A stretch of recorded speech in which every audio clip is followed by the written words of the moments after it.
evening, guys. Still haven't put the mirror up. Still haven't taken out the birthday decorations because I have been deathly ill all weekend.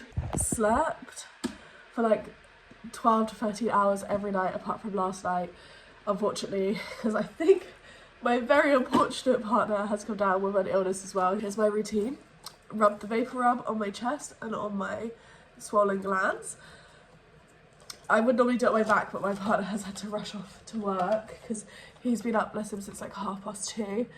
I have Lemsip, Max, cold and flu. I'm going to take probably like 2 or 3 sachets in my work bag today. I won't necessarily drink all of them, but I like to take more than what I'm probably going to need. I also take cold and flu these capsules. Anyway, I got out of bed and I decided to get ready entirely for work, and then I would just chill on the sofa. So I've had a cup of tea and I've also had about an hour's time of reading. I'm currently reading 7 Deadly Fawns by Amber Hamilton. I'm really enjoying it. I am 293 pages through. There are only 375 pages in here, so we've got about like what 80-ish pages left. I'm very excited to finish this book. I'm actually very much enjoying it. I've read that in one day pretty much. I'm almost dreading the fact that I'm about to get in the car because and drive to work because my audiobook is not this book and I'm just dying to finish it. So let me talk to you guys about my audiobook. I have just started like last week on Friday, so I've only listened to one day of it. It is Alchemised by Sulin Yu. This is the lovely Fairy Loot edition. I am very much enjoying this. The world building is quite slow at the moment. I'm intrigued to see where the story goes. I'm about 85 pages in, so not very far for a literal 1,000 page book, but I am enjoying it so far and I'm excited to see where the story goes. But yeah, I really need to leave for work now, so I'm going to get going. But I just wanted to give you guys the first update of the vlog. It's Monday. We're not feeling great. I've got 2 observations this week and possibly, I think, another 1 or 2 learning walk observations. So there's a lot going on, especially with illness on my mind. Hey guys, it is Monday evening. I thought I'd come and give you guys some reading updates. I feel significantly worse than I did this morning, so I'm not very pleased with that. Just hopefully feeling better tomorrow. I'm having some green tea. Currently, I've just had a dig around our house and I've literally realised we run out of medicine. But now I'm poorly and so is my partner, so I think I'm gonna have to go out tonight. Or one of us is gonna have to go out, depending on who's feeling the best, and grab some medicine. I want to give you guys some reading updates because I've got a massive reading update on Alchemised. I listened to the audiobook whilst getting some of my jobs done after school today, after work today. This morning I was on page 85. Now I am on page 220, which I feel is quite significant progress. I'm on chapter 18 now. I am genuinely really enjoying this and I'm actually really enjoying the audiobook. I think at first I wasn't sure if I wasn't picking up things because I'm listening to it via audio. This story is very intriguing. We are following who we believe to be a healer from a time in a war before the book is started, where she was part of the resistance that tried to stand up against the guilds to keep a certain, I guess, like hierarchy in charge of the world. Now, this ended up going poorly. All of the people from the kind of uprising, apart from this healer, were killed and have been like slaughtered or remade by necromancers. This world has very advanced medicine and medicinal practices, and it's also got, it's confusing at the moment, magic system, because nothing's actually been fully explained as to how it works. I'm slowly picking up bits and pieces, a different type of like allomancers, necromancers, things like that. Those words are getting a bit confused for me, but I am thoroughly enjoying this so far and I'm very excited to see how the rest of this story plays out. My audiobook says I have about 19 hours left. Really thoroughly enjoying it and I can't wait to get in the car tomorrow morning and listen to some more. Just had to sprint around my house looking for my ID card. Looking for my ID, like driving license, because I've got some Tesco's, got some tablets and medication. But they always ID me. I did finish a book last night, but I'll talk to you about it when I get home. But I can't believe I've just had to do like a mad dash. And to be honest with you, here we go. When I go to Tesco's and I buy like anything that's like alcohol related, I don't always get ID'd.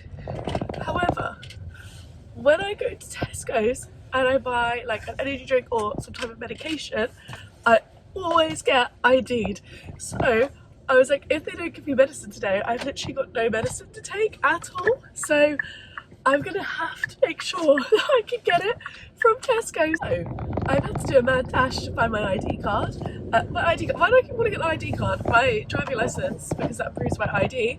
And I almost forgot it, so I've got it now, so that's good. Let's give you guys a reading update because I quite literally don't know what to say. I was listening to the audiobook of Alchemised on a drive to work, and I was actually getting a little bit uncomfortable because there is quite a lot of topics and themes I don't think I realised were going to come out. So please, please, please, if you're wanting to read it, make sure that you read your trigger warnings, because I think this could be a very triggering book for some people. A lot of things going on. Please, please, please do your research, do your trigger warnings. I didn't, which is kind of silly of me. I wish I had, because listening to that on the way to work was very dark. However, we've just got to part 2, and I low-key want to give you guys spoilers so bad, but it was so jarring, the jump to part 2, as in like the moment of recognition that I've just had, registering all of the lead up to this point in the book, was kind of epic. But guys, honestly, when I tell you the epiphany of everything that I've just had, I don't know how to explain. What was going on was quite, I don't want to ruin anything, I don't want to spoil anything, but what was going on was quite dark, it was quite twisted, it was like really hard to understand.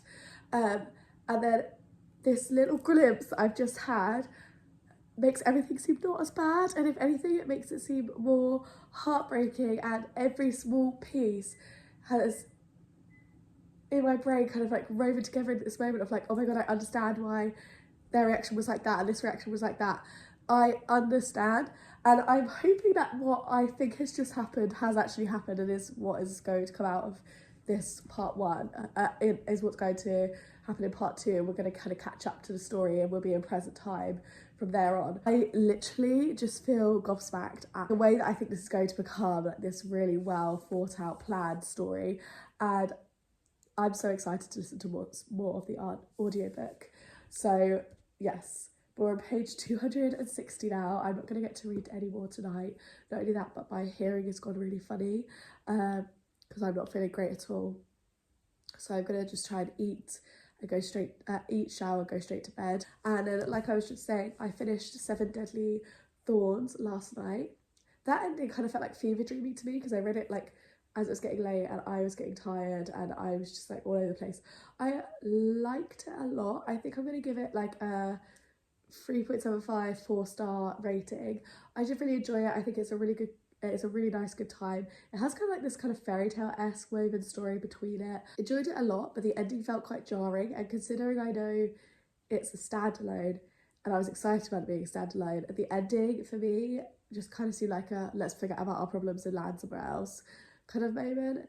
It didn't feel like we got that full composure and closure of this story in this world, unless there's going to be spin-off books in the same world. I'm not sure, but from what I know, the big selling point of that book was that it's a standalone, so maybe it's just meant that it's meant to have more of an open ending of what do you think happens next in their journey. But I did love it. I think I'm going to give it like around 4 stars. Hey guys, we are in pyjamas. Please don't judge how wrinkly they are. I don't tend to iron my pyjamas, guys, because nobody's going to see them but me and my partner. I have got a confirmed chest infection, which is glorious. My second one in the last 2 months, so not great. I haven't actually given you guys an update in a couple of days, I don't think, because I've been feeling so rotten. I have still been going to work and everything, so I've still been making progress. But it's just a horrible feeling being ill, and the last thing I want to do is pull out my camera. So yeah, I was really hoping that tonight, well by tonight, I'd be feeling better and I could film my January wrap up, but I don't think that's going to be the case. In terms of reading updates for this week, I can clarify I am on chapter 33 of Alchemised, and I have just had a look at what that means. I'm about 42% of the way through the book, which that is insane, by the way. It's a 1,000 page book, as I keep saying, because it just kind of shocks me. I don't think I've ever read a book that is 1,000 pages, so I think that's why it shocks me. I've read like 900, like I've read close to 1,000 pages, but not ever a 1,000 page book. But I am obsessed. I genuinely love it. It's literally the only book that I want to read at the moment, which is why it's the only book that I've had updates for. But I really do feel like I need to be reading physically alongside audibly, just because it gives me something to do instead of scrolling on my phone. And today I've just had this weird burst this evening to pick up Law of the Wild. This was one that was gifted to me by my bestie, who is also a book lover, so I'm very intrigued to read it and see what my thoughts lie. I also feel as though this is going to be different enough from what I'm listening to via Alchemised, but I honestly, guys, I feel that Alchemised could become my whole personality at this rate, because I'm genuinely loving it so much. Happy Friday! I'm so happy it's Friday. I can't wait to sleep all weekend, heal off this chest infection. Reading update! I'm so excited to give you guys reading updates, guys. I'm honestly absolutely obsessed with Alchemised. I am just about to move my bookmark. I know yesterday I said I was on chapter 33, but I didn't move my bookmark yesterday because I couldn't find my book. Right now on chapter 38. Look how far through we are! Oh my goodness, we are so close to halfway. We're 433 pages through. We're literally just under halfway through. I am loving this. Like I said, I'm absolutely eating it up. The chemistry I feel is absolutely amazing. I don't know if I've talked really thoroughly about what this book is about. Basically, in this story, you start right out in the middle of a different timeline. So I'm currently in a different timeline now, but you start off kind of in the present, and then we flash back 4 years. So when you first enter this story, we are following our main character called Helena Moreno, and she is or was a healer in the resistance who were fighting against the guilds, and these guilds basically all have different like alchemy powers, including like necromancy, which is bringing the dead back to life. And she was part of the resistance, which is kind of, as much as I can articulate, there is I've forgotten what they call him, a principate, which to me I guess is like the same, or I guess similar to like a type of governing body, I don't know. But kind of like the way in my head that I've separated it is like the king or queen, and they were the people who were, there was no reason why they were chosen to be the principate family, but they were allegedly chosen, and these people were being followed by the rest of the world. And she was part of them because they then became the resistance when the guilds chose to become a new form of the government, basically. So they were fighting. So she was part of that, and she was a healer with the skill of vivimancy. Now, this has taken me a very long time to understand the magic system. I will say that is one thing that I would like to mention. Like, the magic system doesn't come to my brain easily. The words are very similar, like necromancy, vivimancy, like all of this terminology, they're all just the same to me. I did find that very confusing. It's taken me a long time to get it straight, what everybody's powers being and what that skill actually is. And when we start off this story, she has been captured by the guilds and the rest of the resistance has failed, but she has a significant time jump in her memory. And when the guild's leader, Monroe, is demanding that they check her memories, they see that somehow her memories have basically got pathways through that have hidden lots of memories. So she's basically somehow been operated on, or managed to operate on herself to barricade out lots of her memories. They basically want to find out what information she has that they don't know, because they think that she's more important than just a regular healer. That kind of starts it off, and as you can tell by that description, it's very complex, but it's really, really good, and it's really well written. And I enjoyed the start, and I'm still enjoying it now. I like that we chose to flashback and to find out everything, because otherwise it wouldn't have been as good. Good morning, guys. It is Saturday. I have gotten up. I'm in pajamas still. I did some makeup because I heard that 2026 is the new 2016, so I wanted to just play around with my makeup. I have just finished filming my January reading wrap-up. Now I do need to put all of these books that I read away, and then I also need to sort out my makeshift like tripod. And you guys literally have not seen like hardly any of my house, but we're gonna put this Woven Kingdom and these Infinite Threads back where they were on the last little gap of my fantasy shelf at the top. Then we have a Dark Lord's Guide to Dating, which came from over here by this Illuminate puzzle. For the rest, these two go downstairs and this one's going to my best friend, so I'm just going to put some aside for now, which leaves just the tower of books that you guys are on and Catabasis to go away back on the top of the TV show. It'll take as long as I thought, honestly. I'm just so dramatic.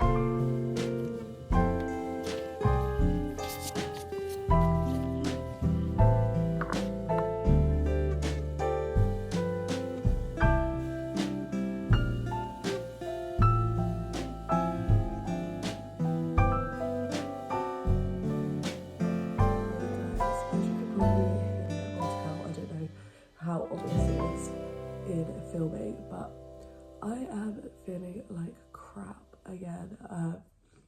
My cold symptoms have just come back up. Like I said, I had a chest infection last week, but the week before I was kind of cold and flu-y on the Friday.